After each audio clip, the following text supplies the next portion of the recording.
ಮಹರ್ಷಿ ವಾಲ್ಮೀಕಿಯವರ ಜಯಂತ್ಯೋತ್ಸವ ಪ್ರತಿ ವರ್ಷದಂತೆ ಈ ವರ್ಷನೂ ಕೂಡ ಆಚರಣೆ ಮಾಡ್ತಾ ಇದ್ದೀವಿ. ನಾನು ನಾಡಿನ ಜನತೆಗೆ ಮಹರ್ಷಿ ವಾಲ್ಮೀಕಿ ಮಹೋತ್ಸವದ ಶುಭಾಶಯಗಳನ್ನು ಕೋರಲಿಕ್ಕೆ ಬಯಸ್ತಾ ಇದ್ದೇನೆ. ನಾವು ಇವತ್ತು ಸರ್ಕಾರದ ವತಿಯಿಂದ ಮತ್ತು ವೈಯಕ್ತಿಕವಾಗಿ ಈ ಜಯಂತ್ಯೋತ್ಸವವನ್ನು ಆಚರಣೆ ಮಾಡ್ತಾ ಇರ್ತಕ್ಕಂಥದ್ದು. ಅದರ ಪ್ರಯುಕ್ತ ವಾಲ್ಮೀಕಿ ಪ್ರತಿಮೆಗೆ ಸರ್ಕಾರ ಮಾಲಾರ್ಪಣೆಯನ್ನು ಮಾಡಿ ಪುಷ್ಪ ಅರ್ಚನೆಯನ್ನು ಮಾಡಿ ಅವ್ರನ್ನ ಸ್ಮರಿಸ್ಕೊಳ್ತಕ್ಕಂಥ, ಅವ್ರನ್ನ ಗೌರವಿಸ್ತಕ್ಕಂಥ ಕೆಲಸವನ್ನು ಮಾಡ್ತೇವೆ. ವಾಲ್ಮೀಕಿ ಅವರು ಈ ದೇಶ ಕಂಡಂಥ ಅಪರೂಪದ ಸಾಹಿತಿ ಅಂತಕ್ಕಂಥದ್ದನ್ನು ನಾವೆಲ್ಲರೂ ಕೂಡ ಅರ್ಥ ಮಾಡ್ಕೋಬೇಕಾಗ್ತದೆ.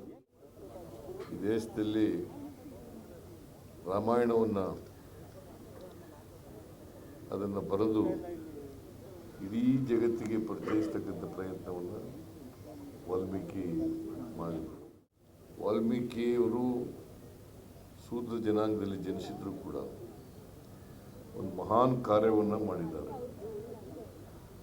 ಅದು ವಾಲ್ಮೀಕಿ ರಾಮಾಯಣ ಅದನ್ನು ಬರೆದು ಇಡೀ ರಾಮಾಯಣವನ್ನು ಇಡೀ ಜಗತ್ತಿಗೆ ಪರಿಚಯಿಸ್ತಕ್ಕಂಥ ಕೆಲಸವನ್ನು ಮಾಡಿದ್ದಾರೆ. ಅವರ ಜಯಂತ್ಯೋತ್ಸವವನ್ನು ಇವತ್ತು ಆಚರಣೆ ಮಾಡ್ತಾ ಇದ್ದೀವಿ. ಈ ಪ್ರತಿಮೆ, ವಾಲ್ಮೀಕಿ ಪ್ರತಿಮೆ ಇರಲಿಲ್ಲ ಇಲ್ಲಿ. ಇದನ್ನು ಮಾನ್ಯ ಉಗ್ರಪ್ಪನವರು ಮಾಡಬೇಕು ಅಂತ ಸಲಹೆ ಕೊಟ್ಟರು. ಆಮೇಲೆ ಈ ಮೂರ್ತಿಯನ್ನು, ವಾಲ್ಮೀಕಿ ಮೂರ್ತಿಯನ್ನು 2017ರಲ್ಲಿ ಮಾಡಿದ್ರು. ಇದಾದ ಮೇಲೆ ಕನಕದಾಸರ ಮೂರ್ತಿಯನ್ನು ಕೂಡ ಅಲ್ಲಿ ಮಾಡಿದೆವು. ಯಾಕಂತಂದರೆ ಇದು ದಿನನಿತ್ಯ ಶಾಸಕರು, ಮಂತ್ರಿಗಳು ನೋಡಬೇಕು.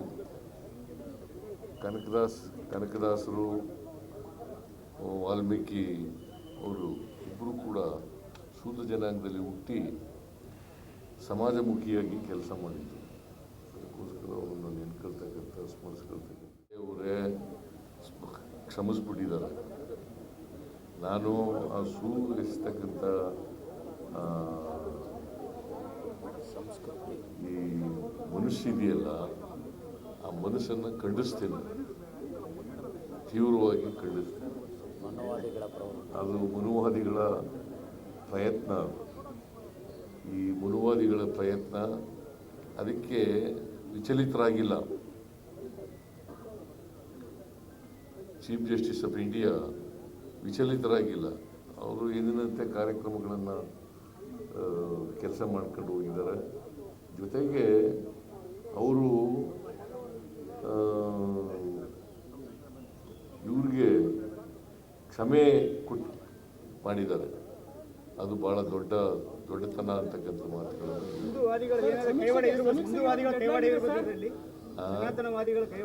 ಸನಾತನವಾದಿ, ಅವರು ಸನಾತನವಾದಿನೇ. ಸನಾತನವಾದಿಗಳ ಕೈವಾಡನೆ ಮನುವಾದಿಗಳ